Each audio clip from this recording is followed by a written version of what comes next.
TV5 anchor Sambasivarao అక్రమంగా నడుపుతున్న petrol bunk పై HPCL చర్యలు చేపట్టింది. హైటెక్ సిటీలోని సంధ్యా గ్రూప్ కి చెందిన స్థలంలో ఈ బంక్ ఉంది. సాంబశివరావు అతని కుటుంబ సభ్యులు ఫోర్జరీ డాక్యుమెంట్స్ సృష్టించారని భూ యజమాని ఆరోపించారు. మాదాపూర్ పోలీస్ స్టేషన్లో ఫిర్యాదు చేయగా కేసు నమోదైంది. అలాగే ఫేక్ డాక్యుమెంట్లు ఇచ్చి బంక్ పర్మిషన్ తీసుకున్నారని హెచ్పీసీఎల్ కు ఫిర్యాదు చేశారు. దీంతో హెచ్పీసీఎల్ రంగంలోకి దిగి బంక్లోని సగ భాగాన్ని సీజ్ చేసింది. TV5 సాంబశివరావు అక్రమ పెట్రోల్ బంక్ వ్యవహారంపై మరింత సమాచారం మా ప్రతినిధి సాయి కిరణ్ అందిస్తారు. TV5 యాంకర్ సాంబశివరావుకు హెచ్పీసీఎల్ అధికారులు మరోసారి షాక్ ఇచ్చారు. ఏదైతే తను ఫోర్జరీ డాక్యుమెంట్స్ తో ఆక్రమించి నడుపుతున్నటువంటి పెట్రోల్ బంక్ ను గతంలో ఒకసారి సీజ్ చేయడమే కాకుండా ఈసారి ఏకంగా అదే పెట్రోల్ బంక్ ను అక్కడ నుంచి ఖాళీ చేయకపోవడంతో అధికారులు వచ్చి నేరుగా ఆ బంక్ ను కూల్చేసే ప్రయత్నం చేశారు. ఇక్కడ నుంచి మొత్తం ఆ బంకుకు సంబంధించినటువంటి మెటీరియల్ ను మొత్తం కూడా తొలగించి వేశారు. మనం చూడొచ్చు బంకుకు సంబంధించినటువంటి రేక్లు, షెడ్స్ ఇవన్నింటినీ కూడా తొలగించి పక్కన పెట్టేసినటువంటి పరిస్థితి. గతంలోనే ఈ ల్యాండ్ కి సంబంధించినటువంటి వివాదాన్ని కూడా చూసాం.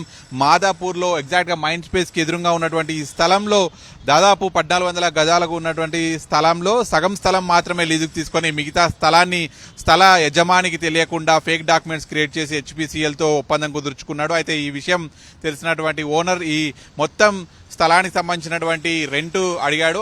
అయినప్పటికీ కూడా ఈ బంక్ లో పార్ట్నర్షిప్ ఇప్పిస్తారని చెప్పి ఆ తర్వాత ఇవ్వకపోవడం, ఆ తర్వాత ఈ మొత్తం ల్యాండ్ కి సంబంధించినటువంటి రెంట్ ను కూడా పే చేయకపోవడంతో స్థల యజమాని కోర్టుకు వెళ్లాల్సి వచ్చింది. ఆ తర్వాత హెచ్పీసీఎల్ అధికారులు ఈ విషయం తెలుసుకొని ఇందులో ఇన్వాల్వ్ అయిపోయి అయితే మనం చూస్తున్నాం బంక్ ను అక్కడ సగం ఈ మొత్తం ల్యాండ్ లో సగం స్థలం వరకు పార్టీషన్ ఏర్పాటు చేశారు. కేవలం అటుపక్క అయితే 660 స్క్వేర్ మీటర్ కు సంబంధించినటువంటి ఆ స్థలంలోనే బంక్ కార్యకలాపాలు నడిపేలా చేశారు. ఇటుపక్క బంక్ స్థలాన్ని మొత్తాన్ని కూడా సీజ్ చేసి ఇది ఆ స్థల యజమానిది అని చెప్పి వారికి అప్పగించినటువంటి పరిస్థితి. సో ఆ ప్రాంతంలో హెచ్పీసీఎల్ కి సంబంధించినటువంటి ఏదైతే బంక్ ఏర్పాటు చేశారో ఆ బంక్ ను కూడా ఇక్కడ వరకు తొలగించే ప్రయత్నాన్ని కూడా చేస్తున్నారు. కేవలం బంకును అక్కడి వరకు మాత్రమే పరిమితం చేస్తారు. అది కూడా రూల్స్ కి విరుద్ధంగా ఉందనేది హెచ్పీసీఎల్ అధికారులు చెప్తున్నారు. ఎందుకంటే బంక్ లోపలికి వాహనాలు వచ్చినప్పుడు మళ్ళీ పోవడానికి ఇటు సైడ్ వే మరొకటి ఉంచాలి. కానీ ఇప్పుడు ఈ స్పేస్ అనేది తగ్గడం వల్ల అక్కడ నుండి వాహనాలు వచ్చి మళ్ళీ అక్కడ నుంచి బయటకు వెళ్ళిపోవడం ఇదంతా కూడా ఏదైతే బంక్ రూల్స్ కు విరుద్ధంగా ఉంది. ట్రాఫిక్ కావచ్చు, ఆ తర్వాత ఏదైనా ప్రమాదాలు జరిగినా కూడా వెంటనే